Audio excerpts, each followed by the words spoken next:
The ugly truth about fat burning workouts. Hey man, what are you doing? Why are you wearing trash bag? Well, I saw this fat burning workout on YouTube. It's a bit viral now. Celebrities do it.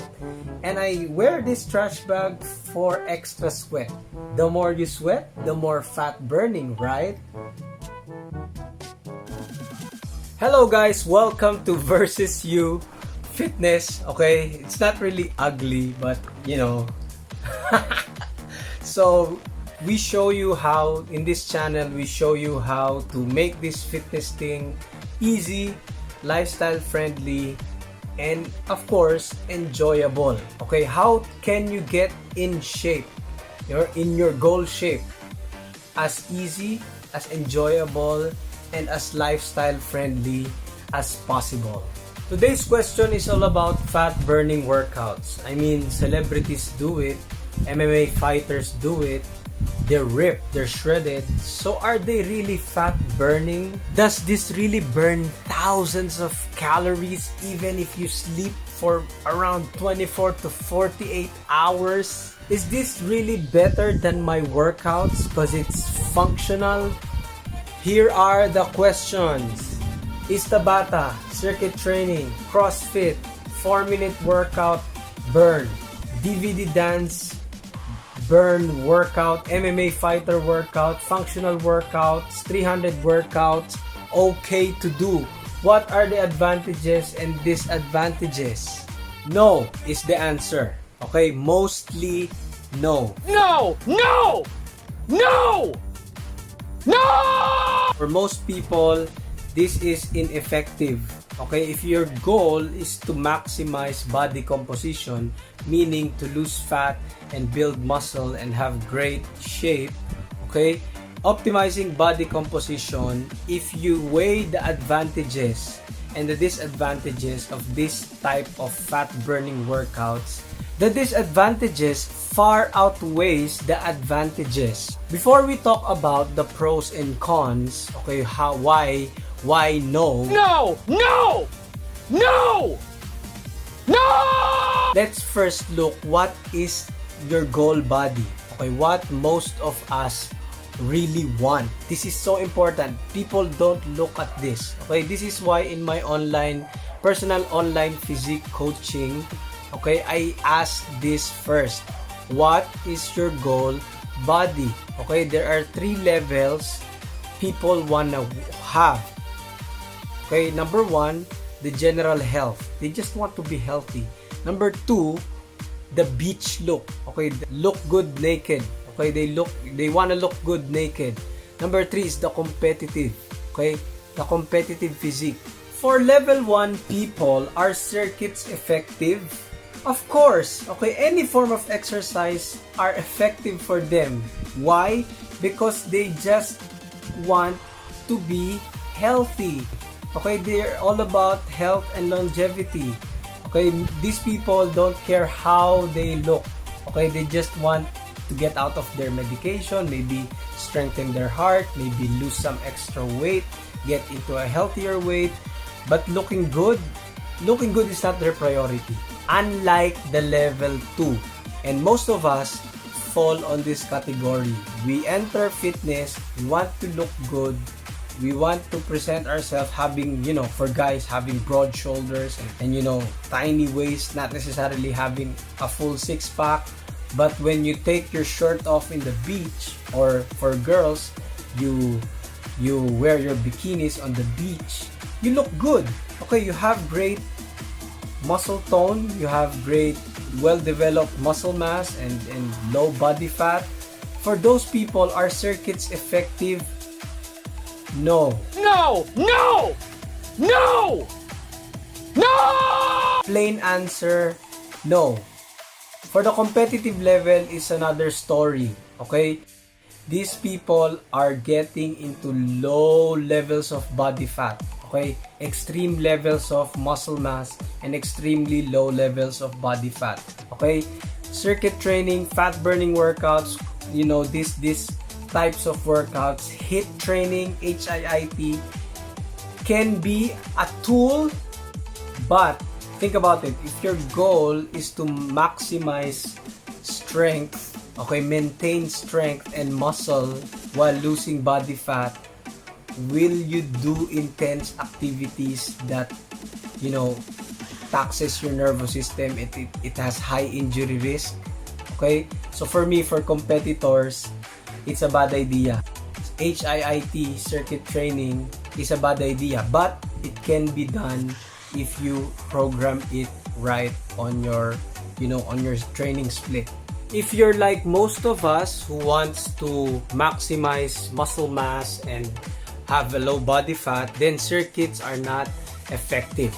Let's look first at the advantages. When we say in this video fat burning workouts, okay, it is our circuit type workouts. The commonly practiced method is having like 3 or 3 to 8 exercises, okay, and then you do it back to back, okay, with no rest or very minimal rest, like 30 seconds or below. Okay, sometimes it's just 10 seconds. Okay, and another method they use is the HIIT. That's why it's commonly called HIIT training. Okay, high intensity interval training, meaning, for example, you walk or you jog in the morning. Okay, how can you make it a HIIT workout or a fat burning workout? Okay, you interval sprints to jogging. Okay, you repeat that cycle over and over again for like 20 minutes or 10 rounds or how many you want, okay, or how many can you get. Okay, but the main goal of these fat burning workouts is to get your heart rate up. That's why the first advantage of fat burning circuits is cardiovascular health.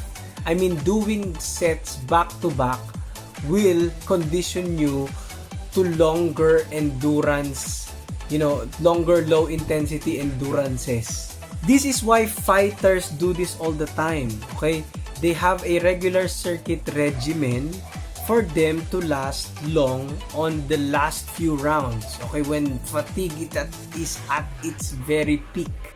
But again, if you're not a fighter, if you're not an MMA fighter or a boxing athlete or a fighter in general, why are you doing this? Okay, why the extra work?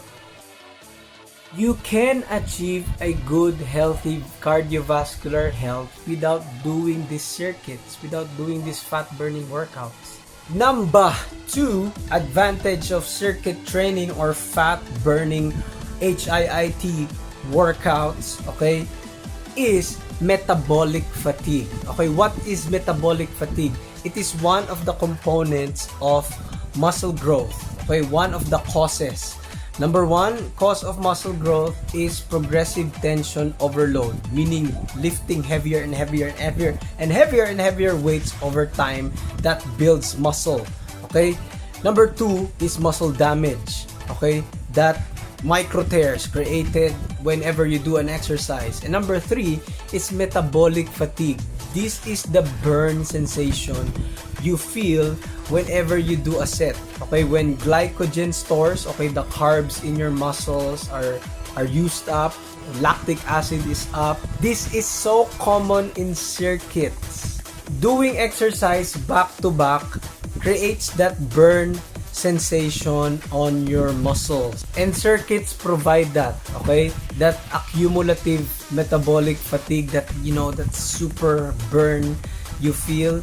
Circuits are a good way of accumulating that, but without progressive overload, without the most important progressive overload, those circuits are useless. No! No! No! No! You can do more efficient training methods than circuits. You can accumulate metabolic fatigue again without doing circuits. There are better ways, like supersets, rest pause training, tempo, okay, controlling the tempo of the reps. Okay, there are a lot of more effective ways to accumulate metabolic fatigue other than circuits. Number 3, the only time I recommend circuits and cardio in general, if it gives you mental edge, if it makes you think right and stay consistent. Some people like cardio because of the challenge it gives them, okay, especially HIIT cardio, because of the intensity, that feeling of you're about to puke, that's dizzy, sweaty feeling, and you feel like your world is going round feeling. Some people are motivated by that, and that keeps them consistent on their diet, on their on their jobs, on their some people ask me if they can consistently do their HIIT before they consulted me. And for me, that's fine because it helps you mentally. Okay? The bottom line is consistency. If you're consistent, if it gets you consistent, do it. Now, it might not be optimal, it might not be the best way to do it, but we prefer consistency over optimal. Okay? It's good. Circuits are good short term. If it gives you a mental boost and it produces fast weight loss, because in the first few weeks when you do circuits, it gushes out water out of you. So that initial 5-pound loss in a scale will get a client motivated right away. Like in 2 weeks they lost 10 pounds, maybe 6 pounds of those, even if it's water weight. If it gives them motivation to go and keep moving, stay consistent, then I'm all for that. Okay, keep doing that, but no more than 6 weeks. Okay, if you're doing this circuits 6 weeks or more, it will have a negative impact on your regular training regimen. Now let's go to the disadvantages.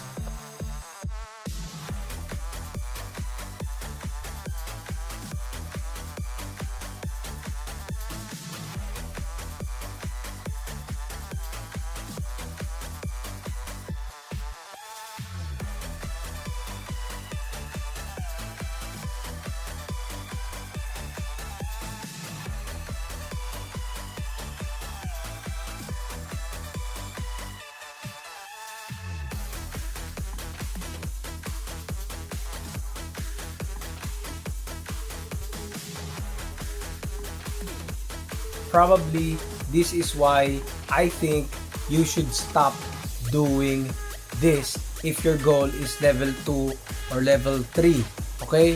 Number 1, the afterburn myth.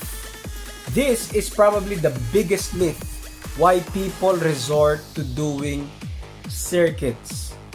They've been brainwashed into thinking that they burn thousands of calories in the workout, during the workout, and after the workout. In fact, some people say you burn 48 hours. Okay, after you work out, 48 hours after you work out, you're still burning calories, and some even say even in your sleep.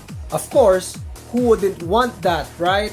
Unfortunately, this is not true. Not true at all. Okay? This is based on the EPOC argument. Okay, what is EPOC? Excess, post-exercise, oxygen consumption. Okay, that's how you burn, okay, the extra burn you have when you do high-intensity workouts compared with low-intensity ones. It is grossly exaggerated in the fitness and industry. Okay, the calorie burn is not that significant. It's only 6 to 15%. Okay? You wanna know what that looks like in real life? You can eat that in seconds. Okay? 15 to 40 calories per hour of exercise on average. Okay? For example, you do walking for an hour versus you do Tabata, circuit, MMA workout for an hour.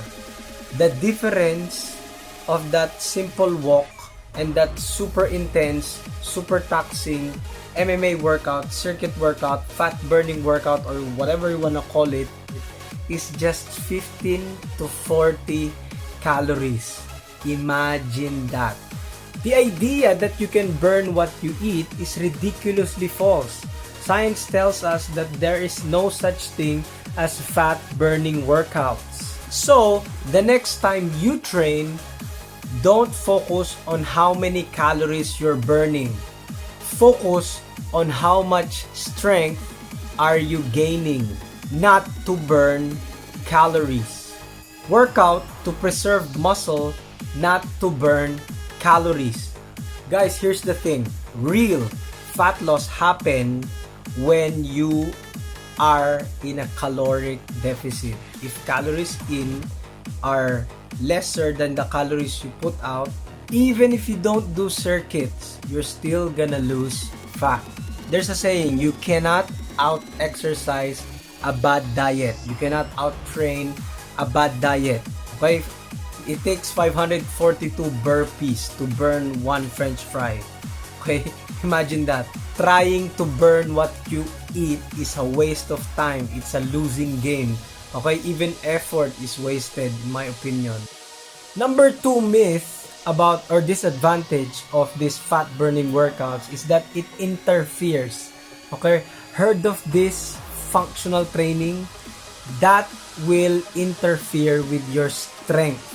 Okay, which is the most important in building the shape of your body. Okay, if you ever heard this functional training, okay, there is such a thing, don't get me wrong, there is such a thing as functional training, but it should not be used on the gym setting. Okay, it should be used on the physical therapist's office. Okay, not in the gym. Because this functional training is used for stroke patients. It's used for injured athletes. Okay? Not on a fully functioning, non-injured human. So there's no such thing as functional training in the gym setting. In fact, when they say functional training, they're talking about squatting on a Swiss ball. There's nothing functional about that. Okay, they're talking about balance boards or all these balance tricks trying to cross over or plank on a ball. There's nothing functional about that. If you're an athlete, ask any athlete, okay, if it will help on the performance on competition day. It's not gonna help you because athletes move in the ground, okay, on a stable ground, not on a plane that is moving like a ball when you're squatting on a Swiss ball. We covered that on another article and we're probably covering this on another video, but there's nothing functional about that. It will only interfere with your strength training, which is the most important in preserving muscle mass and building muscle mass. Again, I'm not saying cardio is bad, okay? You can do cardio and still get super strong. Okay, if you want proof about that, check out the names Alex Viada, okay, and Ross Edgley, okay, and all this jack marathon people. Okay, it can be done. Okay, but I like the quote of Martin Berkhan. Okay, one of my fitness mentors is Martin Berkhan. He said, and I quote, "Strength is strength, cardio is cardio. Don't mix. Keep them separate. And use cardio sparingly on a diet. If your primary goal is strength and muscle gain, a calorie deficit is a recovery deficit. Avoid deficit spending." End of quote.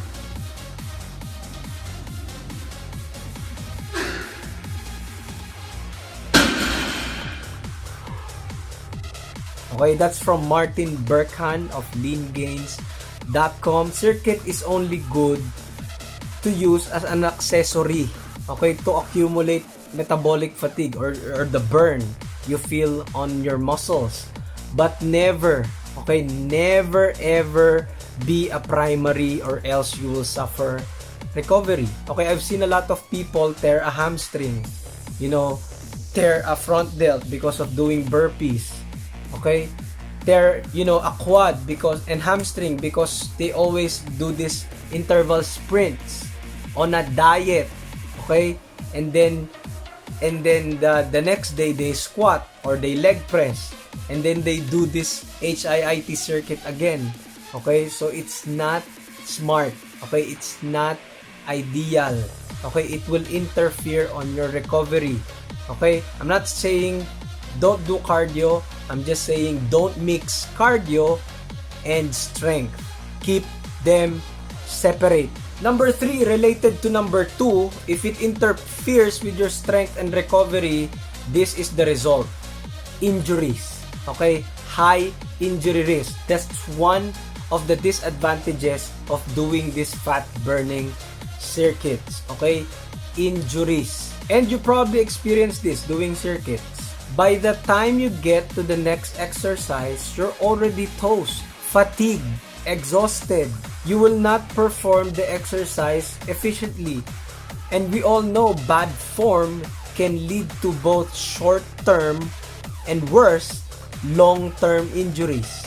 Muscle pulls, tears, inflammation, both short-term acute and chronic or long-term inflammations are all bad. Plus, the blood flow in the muscle is not concentrated on one area. For example, you do a squat and then you do a pull-up. Immediately after that squat without resting, the blood is in your legs. What makes you think that when you do pull-ups, you will recruit more muscle fibers that way? You will recruit less muscle fibers, which is bad. Compare that if you do the squat, rest, finish the volume you need and the goal you need on that squat, rest more, about 3 to 5 minutes, and then do pull-ups. That's a much different way of training, and over a course of a year, those who did that will gain more strength compared to those, doing it back to back as their primary movement, like the CrossFit people do, the Tabata people do, DVD workout, MMA Spartan workout do. Okay, it's not efficient. It will give you injuries. Another problem, fourth problem I see, or disadvantage I see on this fat burning workouts, is that it is not personalized. Okay, it is not suited to you. Okay, there is no such thing as a program that fits for all. It's like dieting. There's no diet that fits for all. Okay, we are all different. Following these DVDs and YouTube videos is good for a start, but you got to realize that we are all different. Okay, different in what? Bone structure, muscle attachments, okay, body fat and body weight distribution. Okay, some people have this shape and some people have that shape, and some people this exercise is effective and some people this exercise is not effective. So if you follow a celebrity workout, what makes you think that will be effective to you and suited to you? Okay, you might experience injury, doing a Chris Hemsworth workout if you're not as long limb as him.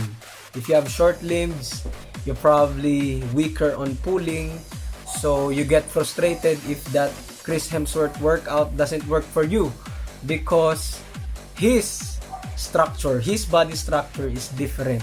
Okay, so my point is personalize your training. Okay, know your body, know what program fits for you. Number 5, okay, fifth problem with these fat burning circuits is it is hard to progress. Okay, you see this in all high volume, super high volume training. Okay, unless you're an athlete, you can do this. But okay, if you're not, if you're just on the level 2 and the level your goal is level 2, get a good shaped body, this is not effective because it's hard to progress, it's hard to gain strength. Okay, imagine that pull-up example. What pull-up will progress more? Okay, the pull-up that you do on its own, you focus on it, or the pull-up and then squats after, and then pull up again and then squats after? Of course, common sense, the first one, because you applied focus on the first one. Okay, you can probably add 10 pounds a month on that first guy or first example compared with the second one. Now, number 6 disadvantage is muscle loss. Yes, you heard me right.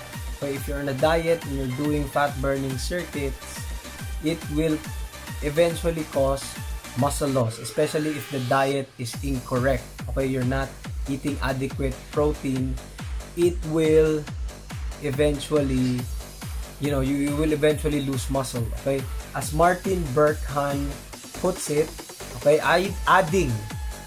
look at this, adding HIIT circuits is like adding an extra training day to your program, and that accumulates fatigue.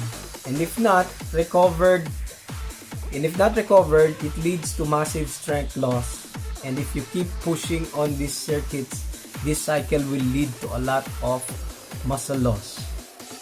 Doing this high intensity training, people don't realize it's like adding an extra weight training day. Okay, because the effect of these high intensity intervals or this back-to-back exercise circuits, it has a profound effect on your central nervous system. Okay, if you recovered on weights, okay, you ever feel that soreness after a weight training session? Okay, you also feel that when you do circuit training. Okay, but it's not the same effect. One is effective at preserving and building muscle mass, and one is not. Okay, so if you do predominantly this circuit type training, then it's not gonna be optimal for your muscle preservation. You will not preserve muscle that way. In fact, it has a high risk of you metabolizing your own muscle mass.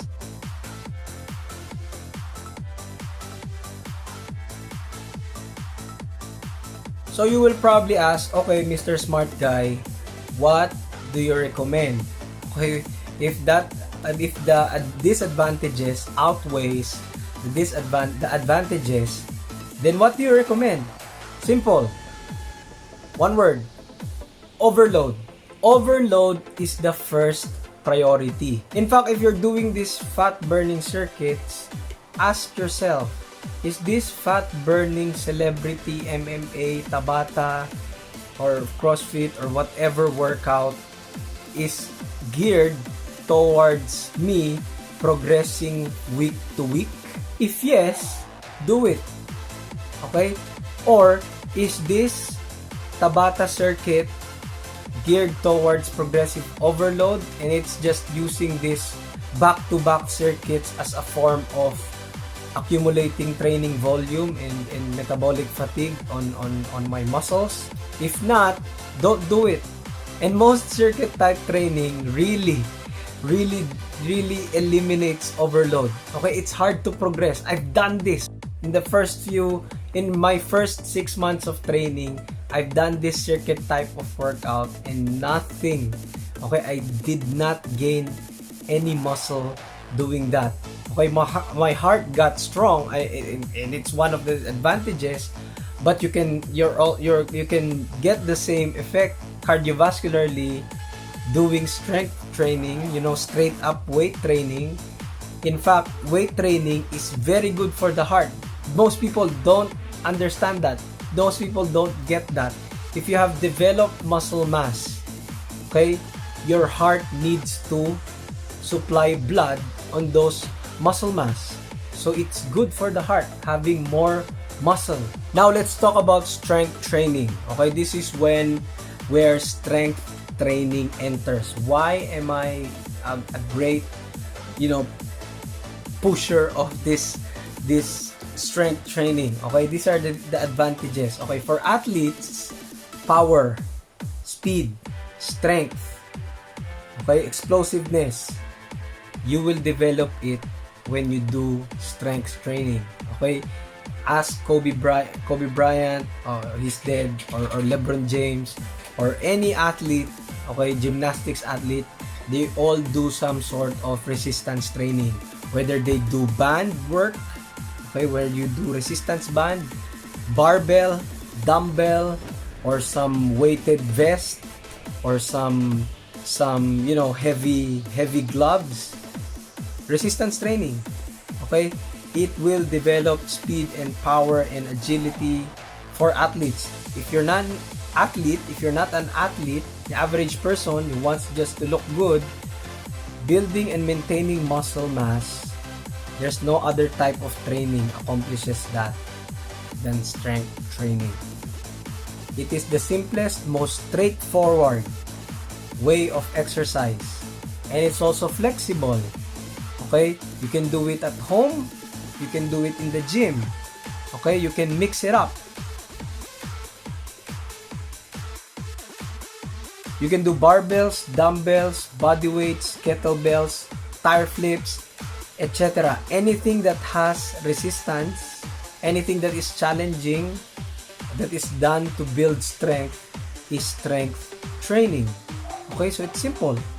Everyone can do it. Okay, that's the end of the video.